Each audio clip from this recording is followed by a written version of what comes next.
is significant evidence of collusion, and we've set that out time and time again. There's a difference between compelling evidence of collusion and whether the special counsel concludes that he can prove beyond a reasonable doubt the criminal charge of conspiracy.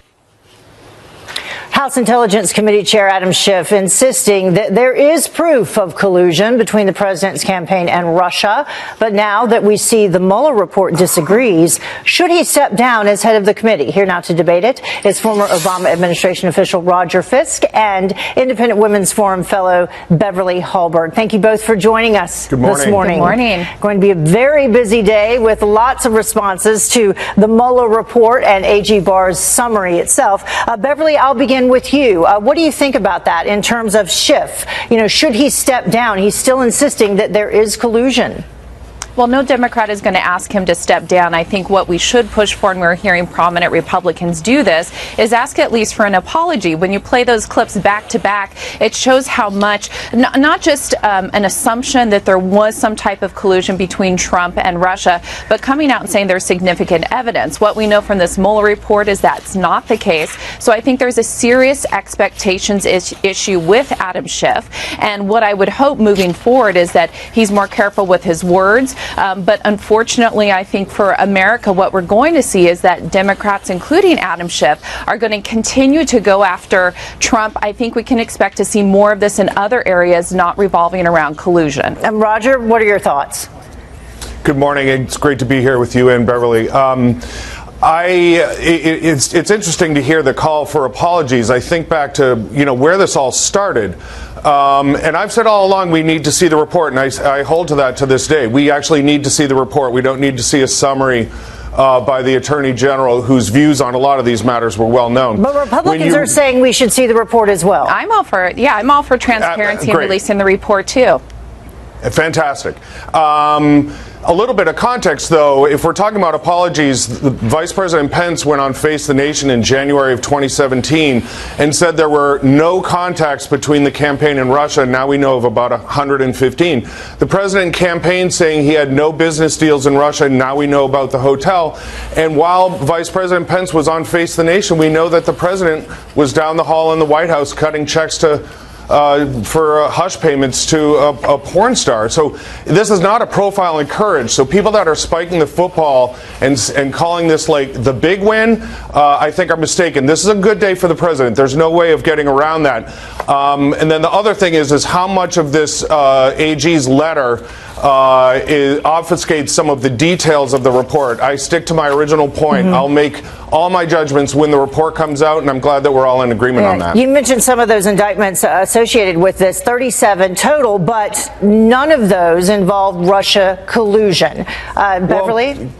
Well, and I'm not surprised to hear what Roger is saying. I do agree, Roger, that we should see the full report. I know plenty of Democrats are saying that since William Barr is the one who released this letter, talking about the memo, they say he's a Trump appointee, so we do need to see the entire report. I agree with that. Let's see it. But at the same time, even hearing what Democrats are talking about today, you know that the issue with Trump isn't dead, because this is going to move into other areas, what his family dealings are, what his business dealings are, what his taxes are, and other issues that he has specifically in New York and some legal issues there. So I think what we're going to see up until 2020 is that while the Russian case, I believe, is settled at this point, the Democrats are going to do anything they can to embarrass Trump, partially because they dislike him very much, but also because they want to use this for their advantage in 2020. And is that a wise move, Roger, in terms of Democrats? Because we already see the fatigue associated with this particular investigation. When you do poll after poll, you ask people, are you over it? Should it be wrapped up and finished? They say yes. But now we hear Democrats already yesterday coming out making pretty clear that they're going to continue this investigation of the president in other ways. Already, this investigation, the Mueller investigation, cost taxpayers $25.2 million. So we're going to do it all over again? Well, $25 million pales compared to what the federal government spends with the president's trips to Mar-a-Lago, which I think the price tag is $60 million. When you say that the charges have nothing to do with Russia and nothing to do with collusion, it makes sense that a liar hires liars, so this is just a circle of liars. But you would think that, like, one would lie about a stock deal, one would lie about a real estate deal or whatever. They all lied about Russia. If there was nothing there, then why did Flynn lie about Russia? Why did Gates lie about Russia? All these things. So that's why I would counsel my friends across the aisle to not get ahead of themselves on this. There's a lot more to come out just within this report, but I agree with Beverly, and I've said all along, anyone running for office in 2020 needs to start with a blank piece of paper, lay out exactly what they want to do for their voters, and they have to make the basis of their campaign and their candidacy completely separate from Trump, collusion, Mueller report, etc. Well, we will see if and when the Mueller report is actually released in its entirety, if that is good enough for Democrats moving forward. Roger, Beverly, thank you very much for joining us. Thank you so much. Have a great day. All right, you too. Mueller is done. Now the probe. The real scandal is the title of the Wall Street Journal, Kim Strassel's new op-ed today. In it, she writes this is more than an exoneration. It's a searing indictment of the Federal Bureau of Investigation, as well as a reminder of the need to know the story behind the Bureau's corrosive investigation. Joining us right now for reaction is former Whitewater Independent Counsel, former federal prosecutor himself, and Thompson and Knight partner, Robert Ray. Robert, good to see you. Good morning. Does it appear to you, as a former federal prosecutor, laws were broken in terms of launching an investigation into the Trump campaign based on nothing, no predicate? Well, that's what you'd have an investigation to find out, right? I mean, you know, we have our suspicions. There's obviously legitimate concern about, most importantly, how the Steele dossier made its way into a FISA application for a warrant. We know now that at higher levels of the Justice Department, when they were briefed by the FBI, that there were concerns by department officials with regard to bias in connection with that disclosure. And unfortunately, that disclosure was not sufficiently fulsome to the court So they misled and the transparent about the political motivations that may have been, you know, behind the Steele dossier to begin with. I know that's a lot of words, but that's a long way of saying that's a problem, Yeah, and that's worthy of investigation. Now, the problem with And an Lindsey investigation, Graham says he's going to have all of the people who signed off on the FISA warrants, because they did it 4 times. They did 3 renewals. He wants them to get testified. I think he's right about that. You've called for it for quite some time. I do think that warrants investigation. Now, in the political context that we're in, I think Republicans have to be careful about it appearing as being political payback for the end of the Mueller investigation. So it's a little bit of a delicate situation. I do think that it's possible to conduct a fair investigation in that regard, and I think it's incumbent on the United States Senate, where it's likely to reside, in order for that to happen. The other thing that I will say is that it required the end of the Mueller investigation first before you could get into that. It is, I think, as you suggested in the lead-in piece, going to depend in part on being able to declassify information.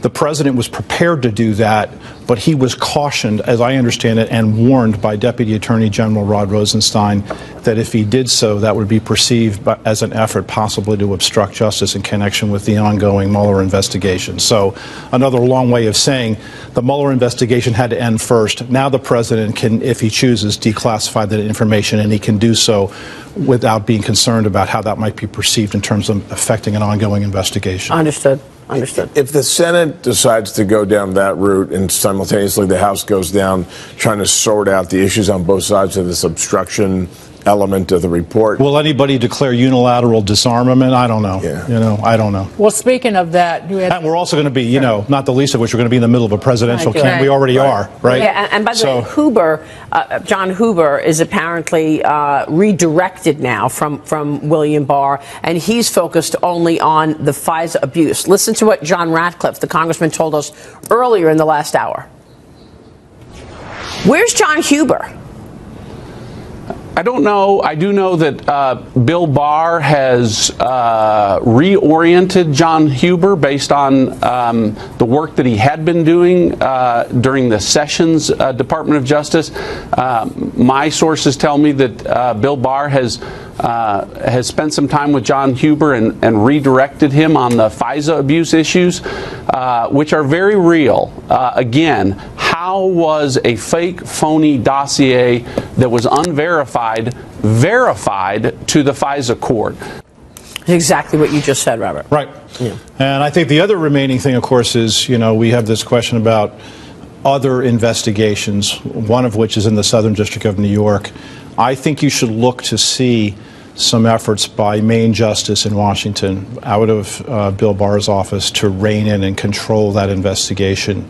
I don't, all the Democrats who sort of seem to think that the Southern District of New York is some independent entity outside of the normal functioning of the Department of Justice, I think are going to be for a very rude awakening. I think it's fascinating to watch in real time how everybody is sort of processing this. I mean, we're a 24-hour news cycle. You can just watch one person after another, and people seem to be questioning everything from the process, saying it shouldn't have been Barr that's saying that there should be nothing more to do, that that there's no evidence. I don't buy that. I mean, I think it was important for the Department of Justice at the conclusion of this, through the special counsel regulations, because understand that while he's a special counsel, Bob Mueller is part of the Department of Justice. Right. For the Department of Justice to speak with one voice.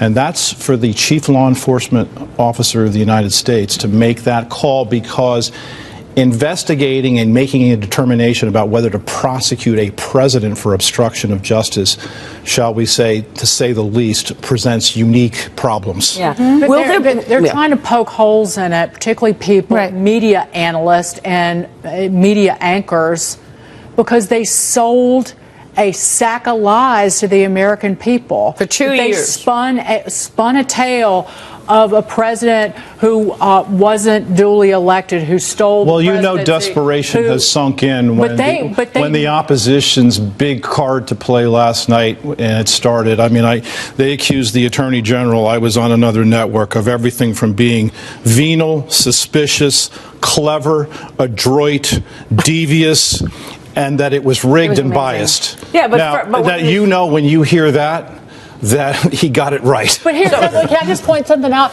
Bill Barr, and along with Rod Rosenstein, and let's point out how important it was that Rod Rosenstein was involved in going through the report and helping craft this continuity, letter. Right. And so that the public would respect a judgment that was made not in 48 hours, but was made in close consultation with the Justice Department by Bob Mueller over a period of 22 months. And they're employing 19 lawyers who were assisted by a team of approximately 40 FBI agents, intelligence analysts, forensic accountants, other professional staff, issued more than 2,800 subpoenas, executed nearly 500 search warrants, obtained more than 230 orders of communication records, issued almost 50 orders authorizing use of pen registers, 13 requests to foreign governments for evidence, and interviewed approximately 500 witnesses. This was the final determination for purposes of the criminal law, that there was no collusion, and a determination by the Attorney General that there was insufficient evidence to proceed with obstruction.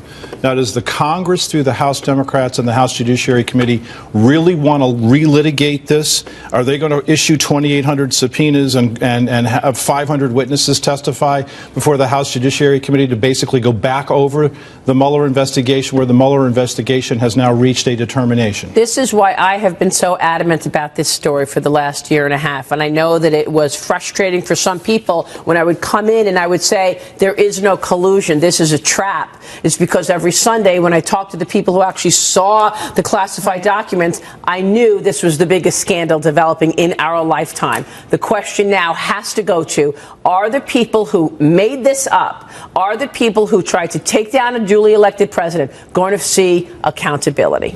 I hope so. I think what you should look for first is Michael Horowitz's report in that regard, in connection with the end of the department's own internal Inspector General investigation. Then I think you should look to Lindsey Graham as the chairman of the Senate Judiciary Committee as to whether they're going to proceed forward with hearings and call people up there, and that there should be some accounting. We'll get the testimonies. Robert, it's great to see you. Thank you. So Thanks much, very much. Robert Ray.